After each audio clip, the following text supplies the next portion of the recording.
system itself has been brainwashing parents for a long time. We are the experts. We know what we're doing. You will fail if you try. Therefore, you must surrender your kids and trust us. But it's a lie. It disappears very quickly. My response to most people is, have you actually sat in your child's classroom for any length of time? Now, they don't want you to. They'll try to prevent you from doing so.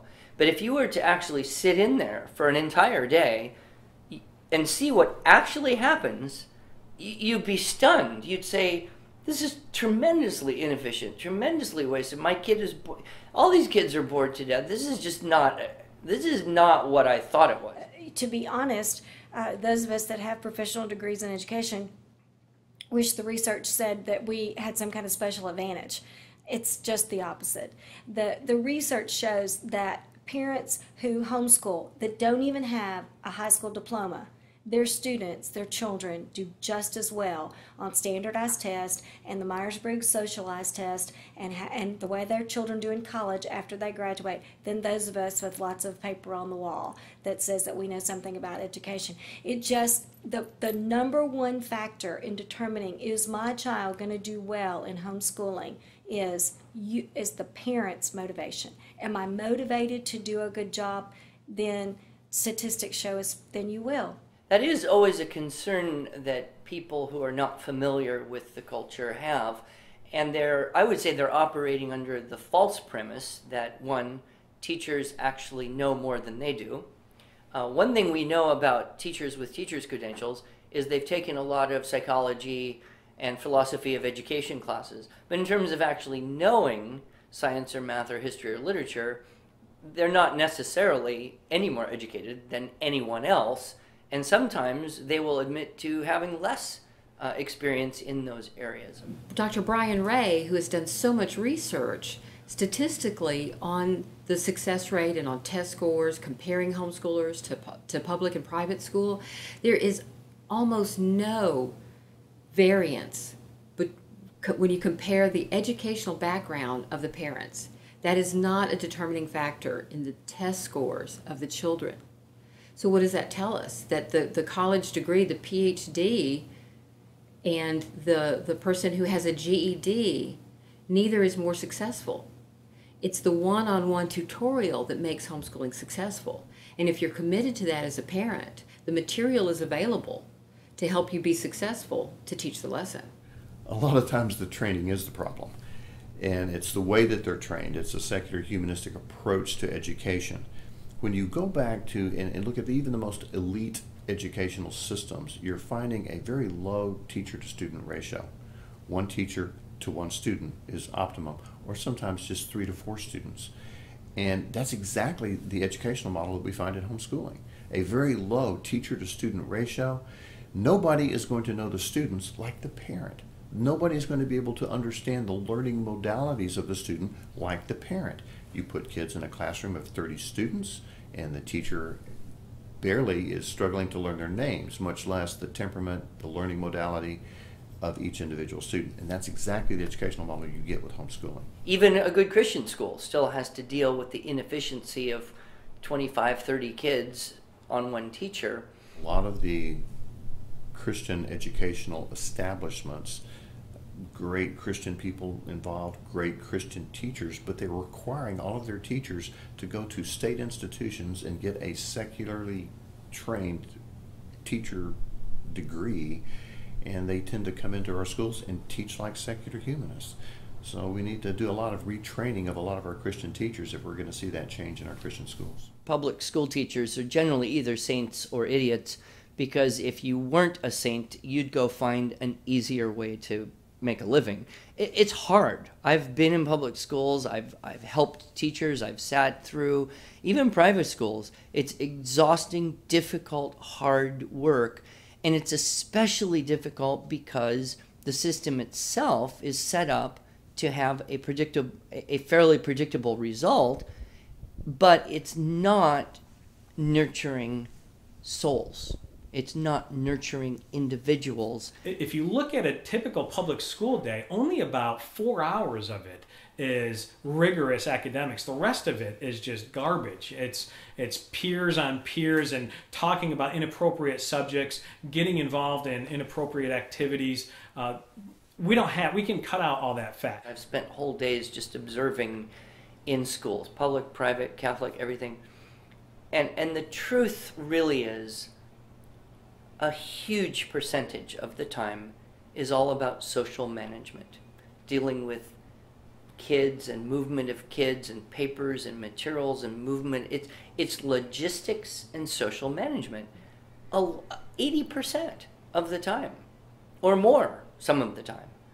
So the truth is, if you only had 2 hours of good learning happening at home, you would be ahead of most schools in terms of the actual time that learning occurs in most classrooms. So you don't have to do a lot to be as good or better than these semi-dysfunctional institutions.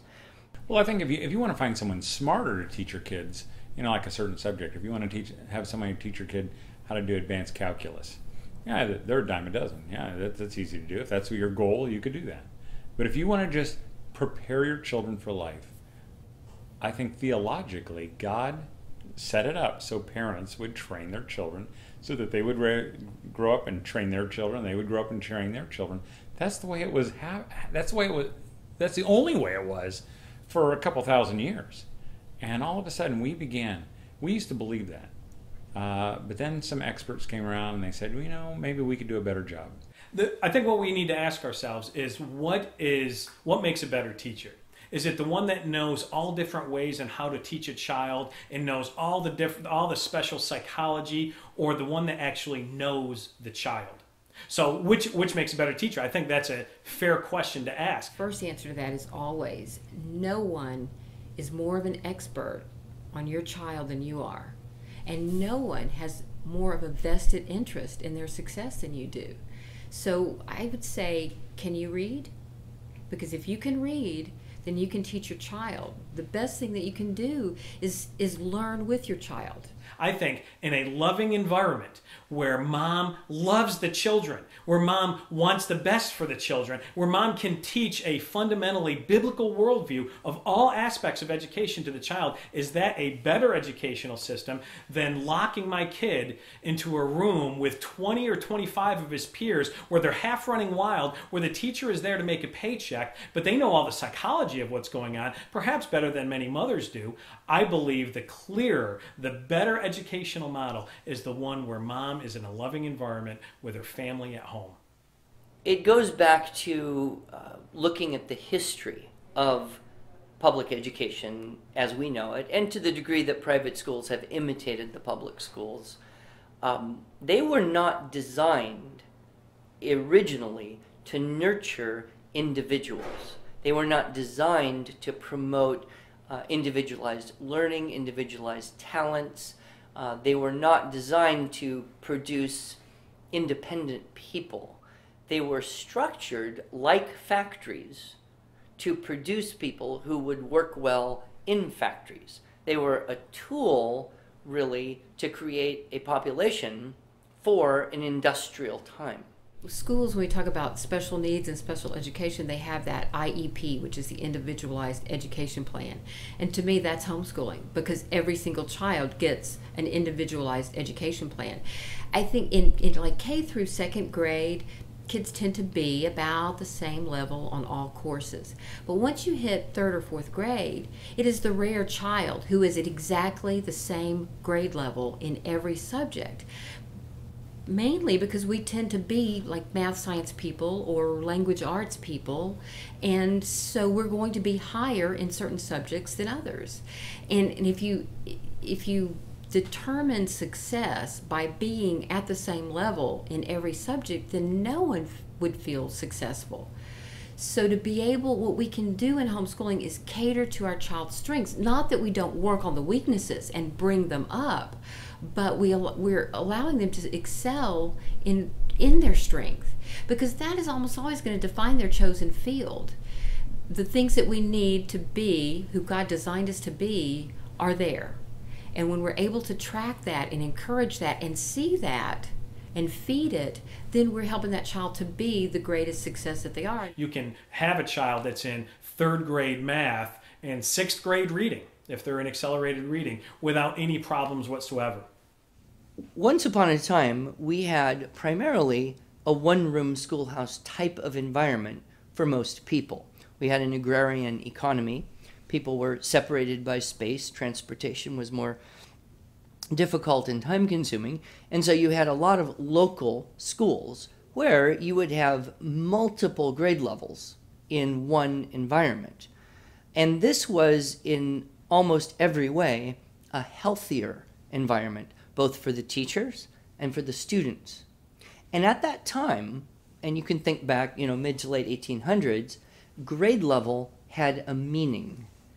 Being in 4th grade meant that you had actually mastered the skills and the knowledge required for 3rd grade. And if you couldn't master those skills and have that knowledge, you wouldn't go on to 4th grade. You would continue until you could. You could also be at different grade levels. You could, say, be doing 3rd grade math and 4th grade reading and 2nd grade spelling or wherever you were. And that was all possible because you basically had one room and everybody was just learning at their own pace. And it was very individualized in that way. And the teacher's job was more to, facilitate the next step for everybody than to march everybody through a curriculum at the same speed. And that was kind of like a homeschool where you've got kids of all different ages. There were a lot more children, but they were also a lot more polite and independent because that was the culture of Americans in those days. And so one teacher could deal with 20 or 30 or 40 children who were all very self-directed and on the pathway to the next step, and they knew what that was and they knew what to do, and they could help each other. So if a 5th grade child had a question or problem, he wouldn't go pester the teacher. He'd go to an older student, an 8th or 9th grade student in the room, and say, could you help me figure out this, whatever it is? And so it was kind of like a huge family, but the responsibility was on the student to make progress. The way that homeschooling works is you learn the subject in a way that is most efficient and that is most comparable to your style of learning. And so, so if a parent knows that one child learns something more deeply and better a certain way, of whether it's by doing a crafts or whether it's by memorization or something like that, the parents have the freedom to look at different models to teach topics so that students grasp on and learn these things in a more efficient way. One of the things that I like to tell people, not only about spiritual matters but about school matters as well, is that the only length of time that you have to be in front of your child in terms of how much you know is one day. And so you only have to be a day ahead in order to effectively homeschool a child. And so if you don't understand a subject, there are vast resources for you to become more proficient at it. Every parent is an educator. You may not be a history teacher today, but if you have a child that needs to be taught history, you're going to learn that, you're going to prepare to teach history, and you're going to accomplish that. As children get older and say they're beginning to take physics or chemistry, there are just a plethora of classes all over the county where we can take our children to the best chemistry teacher, the best physics teacher, or the best Algebra 1 teacher. And so therefore you have a customized plan, an opportunity to place your children with educators that you trust, you know, and are going to motivate your children. Homeschooling is not the goal. It's really about home education. It's not just taking the public school system and doing it at home where we use the same grade-based textbooks and we focus on learning the same subjects in exactly the same way as they do in the public school, because that system is broken. It's been proven to be a broken system. It's an antiquated system designed in the early 1900s, and it's not equipping leaders. So for us as homeschoolers, there's this opportunity to get off the conveyor belt track, to personalize education to the student's abilities and pace, and And I think when we do that, and when we do it from a Christian worldview and perspective, there's unbelievable opportunities that open up for students.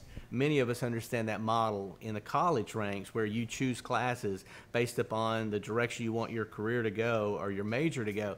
Very similar in homeschooling, whereas you can pick and choose and decide and put together, devise a plan for specific bents of children. It just works. You know, something like 80% of people that go and major in a field today end up doing something totally different once they graduate from college than what they majored in. And so there's an inefficiency there and a lot of wasted time, a lot of wasted money. There was the focus on how do we test certain things out to see if this is really the passion that I have, that Woody has. And so my parents encouraged me to intern and apprentice, where I was basically volunteering my time, but learning incredible things all over the world in something like 8 different countries. And I spent a number of years in Chicago working for a Christian ministry, but I had the opportunity to learn hands-on, and it was hands-on training. I know quite a few public school teachers who homeschool their own children.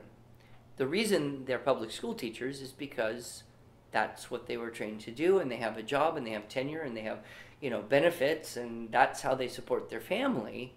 But they don't want their own children in that school because they see it close up. They see it firsthand. They know what goes on in the hallways and the bathrooms and after school. They know the inefficiencies, and they're fighting the fight, teaching what they can, doing their best, becoming saints, suffering along the way, but they won't subject their children to it. Now, they are people who have to have a good apologetic against their peers who look at them in some ways as either insane or traitors. And here's the best one, the best argument I've heard a public school homeschool dad use. He says to his colleague, if you had half as many students in your math class, shop class, science class, whatever, if you had half as many students, would you be able to teach them better? And universally, every teacher would say, well, yes, of course. How about if you had a quarter as many students? Instead of 30, what if you had 8? Would you be able to meet their needs and teach them more effectively? Oh, yeah, absolutely. Nobody could deny that. Well, what if you had even fewer than that? I mean, what would that be like? Well, I guess that'd be pretty good. Well, that's what our homeschool is.